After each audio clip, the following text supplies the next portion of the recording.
Hello दोस्तों, welcome to Arjun warrior education channel. Arjun warrior education channel में आपका स्वागत है। आज हम लोग इलेक्ट्रीशियन चैप्टर 15 का डीसी जनरेटर का एमसीक्यू ऑब्जेक्टिव क्वेश्चन लगाने जा रहे हैं, जो आने वाले सभी एग्जाम के लिए अति महत्वपूर्ण है, जिसमें इलेक्ट्रीशियन ट्रेड से क्वेश्चन पूछी जाती है।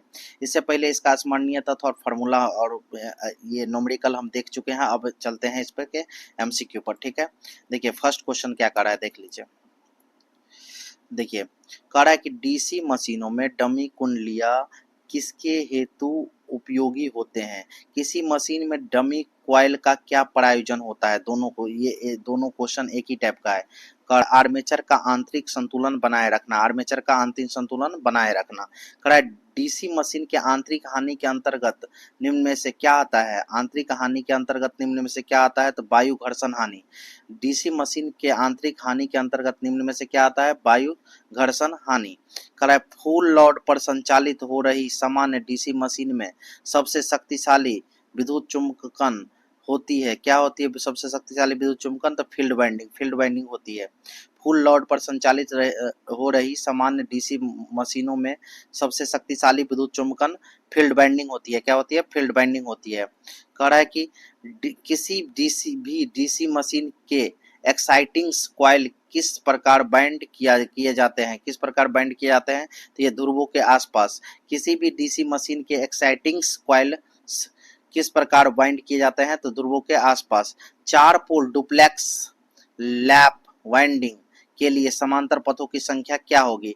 या एक 4 पोल मशीन के लिए एक डुप्लेक्स बाइंडिंग में समांतर पथों की संख्या कितनी होगी, तो ये होगी 8। 4 पोल डुप्लेक्स लैप बाइंडिंग के लिए समांतर पथों की संख्या 8 होगी, या एक 4 पोल मशीन के लिए डुप्लेक्स बाइंडिंग में समांतर पथों की संख्या 8 होगी। ठीक है, एक 4 ध्रुव सिंप्लेक्स लैप बॉन्ड आर्मेचर में समांतर पथों की संख्या कितनी होगी। 4 ध्रुव सिंप्लेक्स है, सिंप्लेक्स में कितनी होगी, तो सिंप्लेक्स में 4 ध्रुव सिंप्लेक्स में आपको कितनी होगी, तो ये होगी 4। 4 ध्रुव सिंप्लेक्स में 4 होगी, 4 ध्रुव सिंप्लेक्स में 4 होगी। 4 ध्रुव सिंप्लेक्स बॉन्ड आर्मेचर में 4 होगी। अब 4 पोल डुप्लेक्स में कितना होगी, 8 होगी। ठीक है, अब कह रहा है कि डीसी मशीन में आर्मेचर चालकों में धारा एवं वैद्युत चुंबकीय बल अल्टरनेटिंग होते हैं, जबकि टर्मिनल पर वे एक दिशीय होते हैं। मतलब आर्मेचर चालकों में धारा एवं वैद्युत चुंबकीय बल अल्टरनेटिंग होते हैं, जबकि टर्मिनल पर वे एक दिशीय होते हैं डीसी मशीन में। ठीक है, डीसी मशीन का द्विक परिवर्तन किस तरह कार्य करता है। डीसी मशीन का द्विक परिवर्तन किस तरह कार्य करता है, पूर्ण तरंग रेक्टिफायर की तरह, पूर्ण तरंग रेक्टिफायर की तरह डीसी मशीन का द्विक परिवर्तन कार्य करता है। ठीक है, नेक्स्ट क्वेश्चन 9 नंबर कह रहा है कि डीसी मशीन का सबसे बाहरी भाग योक कहलाता है। कम क्षमता की मशीन हेतु ये किसका बना होता है, तो कम क्षमता के मशीन हेतु ढलवा लोहा का बना रहेगा। किसका बना रहेगा, ढलवा लोहा का। डीसी मशीन का सबसे बाहरी भाग योक कहलाता है। कम क्षमता की मशीन हेतु यह ढलवा लोहा का बना होता है। एक डीसी मशीन में भिन्नात्मक पिच कुंडली का प्रयोग किया जाता है। मतलब एक डीसी मशीन में भिन्नात्मक पिच कुंडली का प्रयोग की जाती है। तो कैसा प्रयोग की जाती है, तो किसका प्रयोग की जाती है, तो ये होता है आपका कितना, स्पार्किंग को कम करने के लिए। किस लिए, स्पार्किंग को कम करने के लिए। कह रहा है कि एक डीसी मशीन में भिन्नात्मक पिच कुंडली किस लिए प्रयोग की जाती है, तो स्पार्किंग को कम करने के लिए, स्पार्किंग को कम करने के लिए। डीसी मशीन में आर्मेचर की अक्ष डीसी मशीनों में आर्मेचर की अक्ष और ब्रूसों के संपर्क के केंद्र के माध्यम से गुजरने वाले समतल क्या कहलाता है, तो ये कहलाता है आपका द्विक परिवर्तन समतल। डीसी मशीनों में आर्मेचर की अक्ष और ब्रूसों के संपर्क के केंद्र से के माध्यम से गुजरने वाला समतल कहलाता है द्विक परिवर्तन समतल। डीसी पार्श्व पथ जनित की क्रांतिक चाल वह चाल होती है जिस चाल के नीचे जनित वोल्टेज बनाने में असफल रहता है। जनित वोल्टेज बनाने में असफल रहता है। डीसी पार्श्व पथ जनित की क्रांतिक चाल वह चाल होती है जिस चाल के नीचे जनित वोल्टेज बनाने में असफल रहता है। ठीक है, नेक्स्ट करें कि डीसी जनित के आर्मेचर प्रतिक्रिया को सुधारने के लिए ब्रशेज ब्रशेज को क्या करना चाहिए, तो ब्रशेज को आर्मेचर के घूर्णन की दिशा में अग्र लीड प्रदान की जाती है। डीसी जनित्र के आर्मेचर प्रतिक्रिया को सुधारने के लिए ब्रशेज को आर्मेचर के घूर्णन की दिशा में अग्र लीड प्रदान की जाती है। वह डीसी जनरेटर इनमें से कौन सा है जो पूर्ण भार पर 0 वोल्टता नियमन उपलब्ध करा सकता है, तो ये है आपका योगात्मक कंपाउंड। वह डीसी जनरेटर इसमें से कौन सा है जो पूर्ण भार पर 0 वोल्टता नियमन उपलब्ध करा सकता है, तो योगात्मक कंपाउंड। ठीक है, करा कि 4 ध्रुवों वाले डीसी जनित 1800 आरपीएम पर चल रहा है, तो आर्मेचर में धारा की आवृत्ति कितनी होगी, तो धारा की आवृत्ति होगी आपका इनमें से कोई नहीं, मतलब न 25 हर्ट्ज, न 50 हर्ट्ज, न 30 हर्ट्ज, मतलब 4 ध्रुव वाले डीसी जनित 1800 आरपीएम पर चल रहा है, तो आर्मेचर में धारा की आवृत्ति कितनी होगी, इनमें से कोई नहीं। ठीक है, करा है एक विलगित उत्तेजित सेपरेटली एक्साइटेड जनरेटर में क्षेत्र वाइंडिंग को बाह्य डीसी स्रोत में उत्तेजित किया जाता है। एक विलगित उत्तेजित मतलब सेपरेटली एक्साइटेड जनरेटर में क्षेत्र वाइंडिंग को बाह्य डीसी स्रोत से उत्तेजित किया जाता है। कड़ा कि एक डीसी जनरेटर में ब्रश का तनाव उसके कार्य के लिए बहुत महत्वपूर्ण होता है, जबकि ब्रश में अधिक तनाव किसके कारण होता है, तो अधिक तनाव होता है आपका द्विक परिवर्तन आपतित होगा और सतह घिस जाएगी। द्विक परिवर्तन आपतित होगा और सतह घिस जाएगी। एक डीसी जनरेटर में ब्रश का तनाव उसके कार्य के लिए बहुत महत्वपूर्ण होता है, जबकि ब्रशों में अधिक तनाव द्विक परिवर्तन आपतित होगा और सतह घिस जाएगी के कारण होता है। अगर एक डीसी मोटर के सप्लाई टर्मिनल को आपस में बदल दिया जाए तो क्या होगा, सप्लाई टर्मिनल को आपस में बदल दिया जाएगा तो चक्रण की दिशा अपरिवर्तित रहेगी। अगर एक डीसी मोटर के सप्लाई टर्मिनल को आपस में बदल दिया जाए तो चक्रण की दिशा अपरिवर्तित रहेगी। आर्क वेल्डिंग में प्रयोग होने वाले जनरेटर डीसी कंपाउंड विभेदी जनरेटर आर्क वेल्डिंग में प्रयुक्त होता है। ट्रिप्लेक्स लेप बाइंडिंग में कम्यूटेटर पिच YC का मान होता है 333। ट्रिप्लेक्स लेप बाइंडिंग में, ट्रिप्लेक्स है तो 3 होगा, लेप बाइंडिंग में कम्यूटेटर पिच YC का मान होता है 3। ठीक है, आगे यदि एक कॉइल के सिरों को कम्यूटेटर बार पर एक पोल पिच की दूरी पर जोड़ा जाए तो इस बाइंडिंग को क्या कहते हैं, इस बाइंडिंग को कहते हैं वेव बाइंडिंग। यदि एक कॉइल के सिरों को कम्यूटेटर बार पर एक पोल पिच की दूरी पर जोड़ा जाए तो इस बाइंडिंग को कहते हैं वेव बाइंडिंग। कॉइलों के सिरों को कम्यूटेटर सेगमेंट पर जोड़ने की प्रक्रिया कहते हैं क्या कहते हैं, तो जोड़ने की प्रक्रिया को हम कहते हैं आपका कॉइल कनेक्शन। कॉइल के सिरों को कम्यूटेटर सेगमेंट पर जोड़ने की प्रक्रिया को कॉइल कनेक्शन कहते हैं। लेवल कंपाउंडेड डीसी जनरेटर का उपयोग निम्न कार्य के लिए होता है, तो लेवल कंपाउंडेड डीसी जनरेटर का प्रयोग प्रकाश के लिए होता है। लेवल कंपाउंडेड डीसी जनरेटर का उपयोग निम्न कार्य के लिए होता है, तो प्रकाश के लिए होता है। डीसी आर्मेचर कुंडल किस कोटियों को कहते हैं, तो डीसी आर्मेचर कुंडल किस कोटियों को कहते हैं, तो डीसी आर्मेचर कुंडल लैप और तरंग कोटियों को कहते हैं। डीसी आर्मेचर कुंडल लैप और तरंग कोटियों को कहते हैं।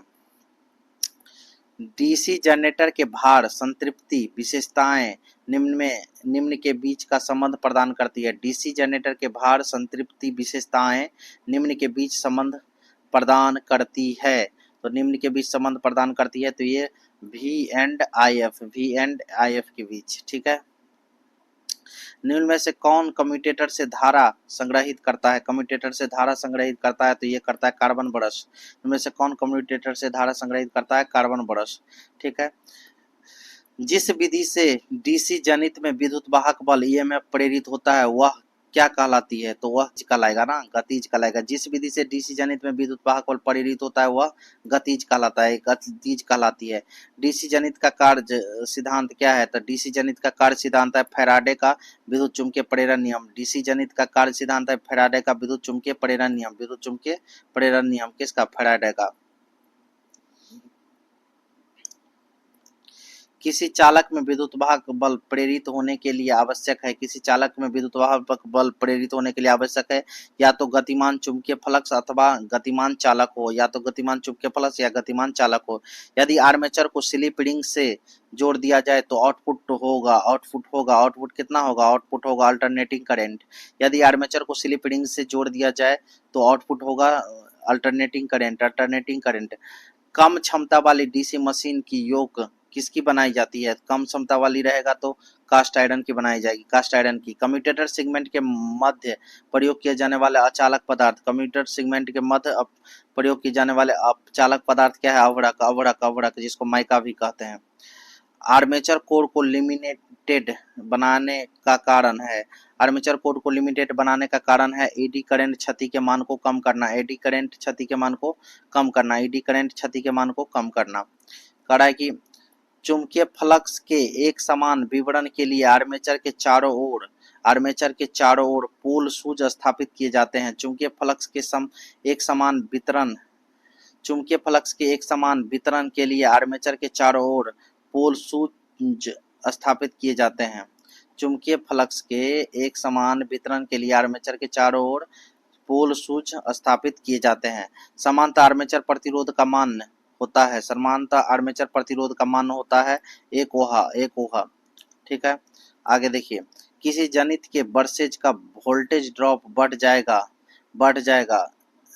तो किसी जनित के बरसेज का वोल्टेज ड्रॉप बढ़ जाएगा यदि क्या होगा, यदि लोड करंट बढ़ जाए, किसी जनित के बरसेज का वोल्टेज ड्रॉप बढ़ जाएगा यदि लोड करंट बढ़ जाए। किसी शंट जनित्र के द्वारा पर्याप्त विद्युत वाहक बल पैदा करने के लिए शंट फील्ड सर्किट का प्रतिरोध कितना होगा, तो शंट फील्ड सर्किट का प्रतिरोध का क्रिटिकल प्रतिरोध से कम होना चाहिए। किसी शंट जनित के द्वारा पर्याप्त विद्युत वाहक बल पैदा करने के लिए शंट फील्ड सर्किट का प्रतिरोध क्रिटिकल प्रतिरोध से कम होना चाहिए, निम्न में से कौन सा जनित्र बिना अवशिष्ट चुंबकत्व के भी विद्युत वाहक बल पैदा कर सकता है, तो ये कर सकता है पृथक उत्तेजित जनित्र। इनमें से कौन सा जनित्र बिना अवशिष्ट चुंबकत्व के विद्युत वाहक बल पैदा कर सकता है, पृथक उत्तेजित जनित्र। यदि किसी डीसी शंट जनित्र का अवशिष्ट चुंबकत्व समाप्त हो जाए तो उसे पुनः प्राप्त करने के लिए क्या करना चाहिए, तो उसे पुनः प्राप्त करने के लिए शंट फील्ड को कुछ मिनट के लिए बैटरी से संयोजित कर देना चाहिए।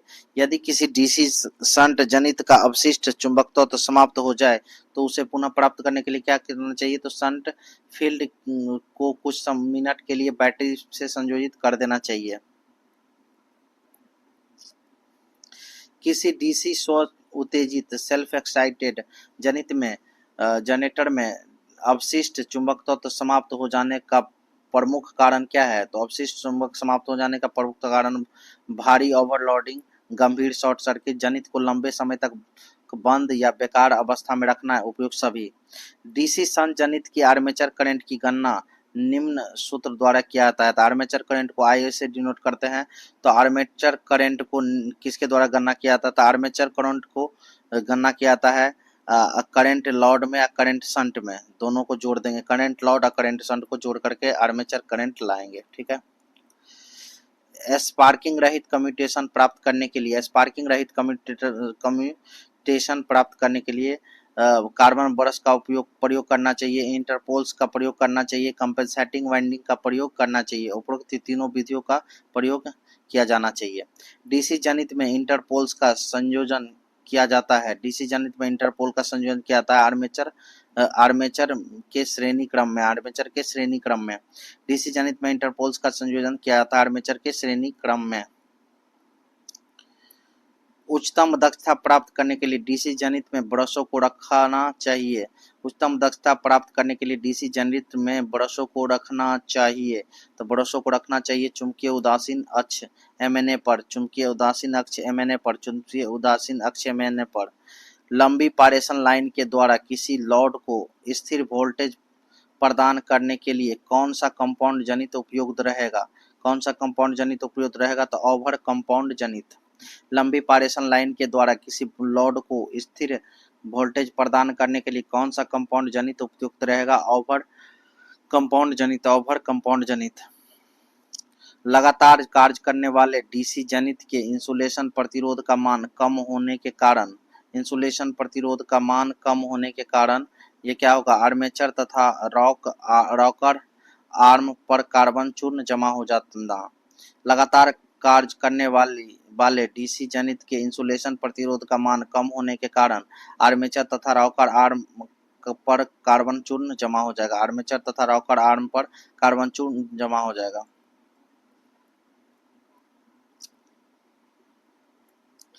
डीसी जनित की दक्षता एफिशिएंसी होती है, तो डीसी जनित की दक्षता एफिशिएंसी होती है 85 से 95% तक। कड़ा की निरीक्षण के दौरान किसी डीसी जनित का द्विक परिवर्तन कम्यूटेटर घिसा हुआ पाया गया। साइंड पेपर का उपयोग निरर्थक है। सबसे उत्तम उपाय क्या है? सबसे उत्तम उपाय है कम्यूटेटर बदल दिया जाए। कड़ा की अवशिष्ट चुंबक तत्व का होना महत्वपूर्ण नहीं है यदि डीसी जनरेटर के रूप में संयोजित किया जाए। किसके रूप में संयोजित किया जाए? तो ये अन्यतः उत्तेजित जनित के रूप में। इनमें से किस सूत्र के द्वारा डीसी शंट जनित की आर्मेचर धारा ज्ञात की जाती है? आर्मेचर धारा बोला है, तो आर्मेचर धारा किसके द्वारा ज्ञात की जाती है? IA armature current equal to load current by shunt current plus shunt current. Sparking रहित कम्यूटेशन प्राप्त करने के लिए उपरोक्त तीनों विधियां प्रयोग की जाती है। कार्बन ब्रश प्रयोग, इंटरपोल्स प्रयोग, कंपनसेटिंग वाइंडिंग प्रयोग करनी चाहिए। कैसे पुनः प्राप्त करेंगे यदि किसी डीसी शंट जनित का अवशिष्ट चुंबक तत्व खो जाता है? तो कैसे प्राप्त करेंगे पुनः? तो शंट फील्ड को कुछ मिनट के लिए बैटरी से संयोजित कर देना चाहिए। रिपीट हुआ है क्वेश्चन। करा कि जनरेटर का ईएमएफ किस पर निर्भर करता है? तो जनरेटर का ईएमएफ निर्भर करता है पोल्स की संख्या पर, फ्लक्स प्रति पोल पर, समांतर पथों की संख्या पर, इन सब पर जनरेटर का ईएमएफ निर्भर करता है। किसी डीसी जनरेटर की आर्मेचर वाइंडिंग में एक ईएमएफ प्रवाहित किया जाता है तो जब यह किधर घूमता है? जब यह किस प्रकार से घूमता है? तो चुंबकीय क्षेत्र में घूमता है। जब यह चुंबकीय क्षेत्र में घूमता है, ठीक है। डीसी जनरेटर का आर्मेचर किस लिए लेमिनेटेड होता है? डीसी जनरेटर का आर्मेचर किस लिए लेमिनेटेड होता है? तो ये होता है लेमिनेटेड एडी करंट हॉर्स को कम करने के लिए। किसी डीसी जनरेटर में आर्मेचर से करंट के जरिए प्राप्त होता है। किसके जरिए प्राप्त होता है? तो ये होता है कम्यूटेटर और ब्रशेज के जरिए प्राप्त होता है। यदि एक डीसी जनित की गति आधे से कम हो जाती है तो इसके द्वारा उत्पन्न ईएमएफ एक आधा हो जाएगी। यदि डीसी जनित की गति आधे से कम हो जाती है तो इसके द्वारा उत्पन्न ईएमएफ एक आधा से हो जाएगी। सीरीज जनरेटर आमतौर पर उपयोग नहीं किए जाते हैं क्योंकि उनके टर्मिनल वोल्टेज विद्युत भार में परिवर्तन के साथ नहीं बदलता है। सीरीज जनरेटर आमतौर पर उपयोग नहीं किए जाते हैं क्योंकि उनके टर्मिनल वोल्टेज विद्युत भार में अधिक परिवर्तन के साथ नहीं बदलता है। शॉर्ट कंपाउंड जनरेटर एक प्रकार का डीसी जनरेटर है। शंट कंपाउंड जनरेटर एक प्रकार का डीसी जनरेटर है। असंतृप्त डीसी मशीन की आर्मेचर प्रतिक्रिया के परिणाम स्वरूप कौन सा प्रभाव उत्पन्न होता है? तो कौन सा प्रभाव उत्पन्न होता है? प्रतिचुंबकन, क्रॉस मैग्नेटाइजिंग। असंतृप्त डीसी मशीन की आर्मेचर प्रतिक्रिया के परिणाम स्वरूप प्रतिचुंबकन, क्रॉस मैग्नेटाइजिंग प्रभाव उत्पन्न होता है। डीसी जनरेटर में ध्रुवों की संख्या और आर्मेचर चालकों की संख्या नियत होती है। निम्नलिखित में से कौन सी कुंडली अपेक्षाकृत उच्च विद्युत वाहक बल ईएमएफ प्रदान करेगी? कौन सा कुंडली? तो ये आपको प्रदान करेगी तरंग कुंडली, that means wave binding. DC generator में ध्रुवों की संख्या और आर्मेचर चालकों की संख्या नियत होती है। निम्न में से कौन सी कुंडली अपेक्षाकृत उच्च विद्युत वाहक बल ईएमएफ प्रदान करेंगी? तरंग कुंडली वेव बाइंडिंग। करें कि भंवर धारा का किसी डीसी मशीन के किस हिस्से में सबसे ज्यादा नुकसान होता है? तो ये किस हिस्से में सबसे ज्यादा नुकसान होता है? आर्मेचर में। भवंडारण मतलब ईडी करंट। ईडी करंट किसी डीसी मशीन के आर्मेचर के हिस्से में सबसे ज्यादा नुकसान होता है। आर्क वेल्डिंग करने हेतु जनरेटर काम में लेते हैं। आर्क वेल्डिंग करने हेतु जनरेटर काम में लेते हैं। डीसी कंपाउंड डिफरेंशियल विभेदी जनरेटर, जिसको डिफरेंशियल जनरेटर कहते हैं, डीसी कंपाउंड डिफरेंशियल जनरेटर। विद्युत मशीनों में विद्युत चुम्बकीय के ध्रुव के सूज के लिए पसंदीदा सामग्री क्या है? क्या है पसंदीदा सामग्री? तो यह है शुद्ध लोहा। विद्युत मशीनों में विद्युत चुम्बकीय के ध्रुव के सूज के लिए पसंदीदा सामग्री है शुद्ध लोहा। पसंदीदा सामग्री क्या है? शुद्ध लोहा। डीसी मशीनों के ब्रश किसके बने होते हैं? डीसी मशीनों के ब्रश किसके बने होते हैं? तो ये बने होते हैं आपका कार्बन के डीसी मशीनों के ब्रश कार्बन के बने होते हैं, कार्बन के बने होते हैं। डीसी मशीन में आर्मेचर लैमिनेशन की मोटाई लगभग होता है, लगभग कितना होता है? आर्मेचर लेमिनेशन की मोटाई डीसी जनरेटर में लगभग कितना होता है? तो ये होता है 0.5 mm से 0.4 mm से 0.5 mm के बीच। डीसी मशीन में आर्मेचर लेमिनेशन की मोटाई लगभग 0.4 mm से 0.5 mm के बीच होता है। एक कंडक्टर में अधिकतम ईएमएफ प्रेरित करने के लिए कंडक्टर की गति की दिशा क्या होनी चाहिए? क्या होनी चाहिए?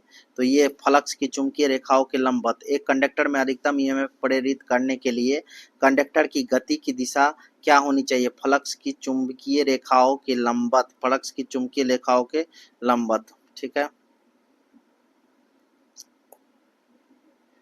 डीसी मशीन में कम्यूटेटर निम्न में से कौन सा कार्य करता है? कम्यूटेटर का डीसी मशीन में क्या कार्य होता है? तो ये होता है एसी को डीसी रूप में निर्वापित करना और डीसी को एसी रूप में रूपांतरित करना। एसी को डीसी में बदलना, डीसी को एसी में बदलना। ए और बी दोनों होता है कि इसका डीसी मशीन में कम्यूटेटर का कार्य।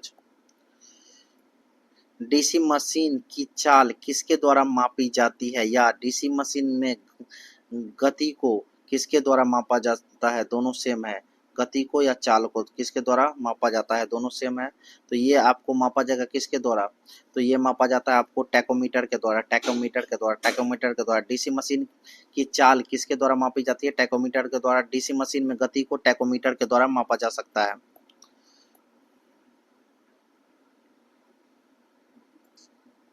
डीसी मशीन की चाल यदि दुगुनी कर दी जाए तो फ्लक्स स्थिर रहे तब उत्पन्न ईएमएफ क्या होगा? तो उत्पन्न ईएमएफ दुगुना हो जाएगा। डीसी मशीन की चाल यदि दुगुनी कर दी जाए और फ्लक्स स्थिर रहे तब उत्पन्न ईएमएफ क्या हो जाएगा? दुगुना हो जाएगा।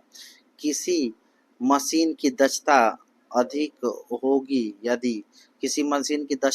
होगी यदि हानियां निम्न हो। डीसी मशीनों में आर्मेचर वाइंडिंग को निम्न में से किस पर लपेटा जाता है? डीसी मशीन में आर्मेचर वाइंडिंग को स्टेटर के बंद स्लॉट पर भी लपेटा जा सकता है, स्टेटर के आधे ढके हुए स्लॉट पर भी, स्टेटर के खुले स्लॉट पर भी, कहीं भी नहीं। इसमें से कहीं भी नहीं। मतलब आपको ये जो स्लॉट पर इस पर भी नहीं, स्टेटर के आधे ढके हुए भाग पर भी नहीं और स्टेटर के खुले स्लॉट पर भी नहीं, कहीं भी नहीं। आंतरिक दृष्टिकारी है कम्यूटेटर और ब्रूस। आंतरिक दृष्टिकारी है कम्यूटेटर और ब्रूस। किसी डीसी मशीन में यदि पी पोलो की संख्या है, एन आर्मेचर स्पीड आरपीएम में है, तब चुंबकीय व्युत्क्रमण की आवृत्ति क्या होगी? तो Pn/120 pole into number of speed of armature by 120। DC machine में लौ हानि निम्नलिखित में होती है। तो लौ हानि होती है आर्मेचर रोटर पर। दो जनरेटरों के पैरेलल ऑपरेशन के लिए अनिवार्यतः किसकी आवश्यकता होती है? तो ये किसकी आवश्यकता होती है? तो समान आउटपुट रेटिंग और अल्टरनेटर पिच की। दो जनरेटरों के पैरेलल ऑपरेशन के लिए अनिवार्यतः समान आउटपुट रेटिंग की और अल्टरनेटर पिच की आवश्यकता होती है। डीसी मशीन में आर्मेचर प्रतिक्रिया का प्रभाव निम्नलिखित में से कौन सा नहीं है? आर्मेचर प्रतिक्रिया का प्रभाव निम्नलिखित में से कौन सा नहीं है? तो यह मोटर की स्पीड में वृद्धि करता है। ये आपका आर्मेचर प्रतिक्रिया का प्रभाव नहीं है, जबकि यह एक मुख्य रूप फील्ड फ्लक्स को दुर्बल बनाता है और इसे विरूपित कर देता है, ये सही है। यह कम्यूटेटर पर भारी स्पार्क कर देता है, ये भी प्रभाव है इसका। कड़ाई की जनरेटर के मामले में यह उत्पन्न विद्युत वाहक पल को दुर्बल बनाता है, ये भी आप इसका प्रभाव है डीसी मशीन में आर्मेचर प्रतिक्रिया का। डीसी मशीन में बाइंडिंग पूर्ण पिच बाइंडिंग कहलाती है। डीसी मशीन की बाइंडिंग पूर्ण पिच बाइंडिंग कहलाती है जब पूर्ण पिच बाइंडिंग कहलाती है जब बाइंडिंग पिच बराबर पोल पिच हो जाए, बाइंडिंग पिच बराबर पोल पिच हो जाए। लैप बाइंडिंग में समांतर पथों की संख्या कितनी होती है? लैप बाइंडिंग में समांतर पथों की संख्या कितनी होती है? ए इक्वल टू पी के इतना, मतलब A equal to P binding, A equal to P, A equal to P, ठीक है। आर्क वेल्डिंग के लिए प्रयुक्त डीसी जनरेटर में होनी चाहिए, आर्क वेल्डिंग के लिए प्रयुक्त डीसी जनरेटर में होनी चाहिए ड्रॉपिंग अभिलक्षण। ड्रॉपिंग अभिलक्षण डीसी जनरेटर के मामले में अधिकतम दक्षता के लिए शर्त है। डीसी जनरेटर के मामले में अधिकतम दक्षता के लिए शर्त है परिवर्ती हानि बराबर नियत हानि, परिवर्तित हानि बराबर नियत हानि। डीसी धारा जनित में लैप कुंडलन मतलब लैप बाइंडिंग और तरंग कुंडलन वेव बाइंडिंग के संदर्भ में क्या सही है?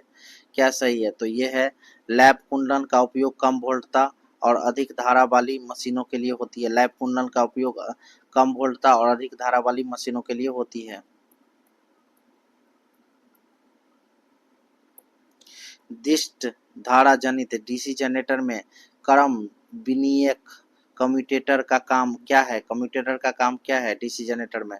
तो एसी को डीसी में परिवर्तित करना, एसी को डीसी में परिवर्तित करना। किसी डीजल जनरेटर सेट में यदि सफेद धुआं दिखाई देता है तो वह क्या सूचित कर रहा है? सफेद धुआं दिखाई देता है तो वह दहन कक्ष में कंबंशन चैम्बर में पानी है, इसका सूचित करता है। डीसी शंट जनरेटर की चुंबक अभिलाक्षणिक वक्र मैग्नेटाइजिंग करैक्टरिस्टिक्स कर्व किन चीजों के बीच संबंध दिखाती है? किन चीजों के बीच संबंध दिखाती है? तो ये दिखाती है वाई अक्ष पर प्रेरित ईएमएफ, एक्स अक्ष पर क्षेत्र धारा। डीसी जनरेटर शंट जनरेटर में डीसी शंट जनरेटर की चुंबक अभिलक्षण वक्र मैग्नेटाइजिंग करैक्टरिस्टिक्स कर्व किन चीजों के बीच संबंध दिखाती है? वाई अक्ष पर प्रेरित ईएमएफ, एक्स अक्ष पर क्षेत्र धारा। डीजल जनरेटर सेट में उपयोग होने वाले लुब्रिकेंट तेलों का एसएई नंबर क्या प्रदर्शित करता है? एसएई नंबर क्या प्रदर्शित करता है? तो ये संयंता विस्कोसिटी को प्रदर्शित करता है। जब एक शंट जनरेटर सामान्य दिशा नॉर्मल डायरेक्शन और समान गति से घुमाने पर वोल्टता उत्पन्न नहीं करता तो इसका क्या कारण है? इसका क्या कारण है? इसका कारण है पोलो में अवशिष्ट चुंबक तत्व, ठीक है।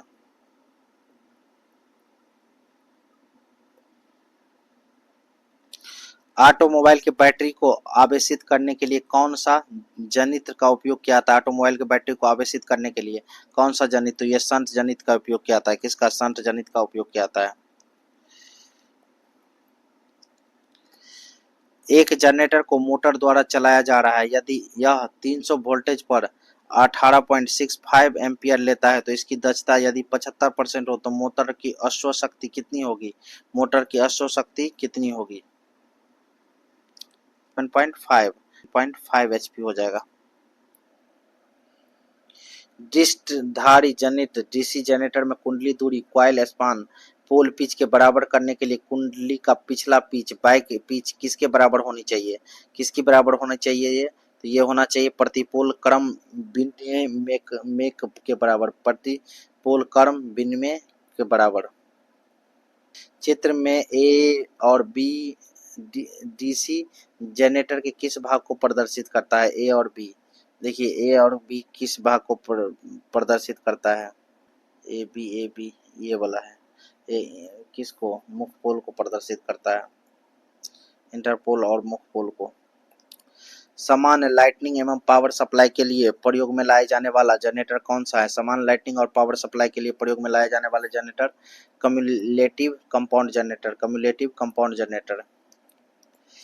यदि किसी जनरेटर से बहती धारा का मान 10 एम्पियर और इंटरपोल प्रतिरोध 10 ओम हो तो उसमें फील्ड बाइंडिंग कॉपर हानि कितनी होगी? तो फील्ड बाइंडिंग कॉपर हानि, इसको आपको फील्ड बाइंडिंग जो कॉपर हानि होगी तो लॉस, कॉपर लॉस जो होगा वो फील्ड बाइंडिंग का कॉपर लॉस जो होगा इसके लिए क्या होगा आपका I² R होगा। आई स्क्वायर आर होगा तो आई स्क्वायर कितना है 10 इंटू 10 और इंटू 10 कितना 1000 वाट। अगर जनरेटर का बचा हुआ चुंबक तत्व खत्म हो जाता है तो बचा हुआ चुंबक तत्व खत्म हो जाता है तो जनरेटर को 10% डीसी सप्लाई बैटरी से देना चाहिए। 10% डीसी सप्लाई बैटरी से देना चाहिए। कम्यूटेटर पर की जाने वाली वाइंडिंग क्या होती है? कम्यूटेटर पर की जाने वाली वाइंडिंग वेव बाइंडिंग होती है। वेव बाइंडिंग होती है।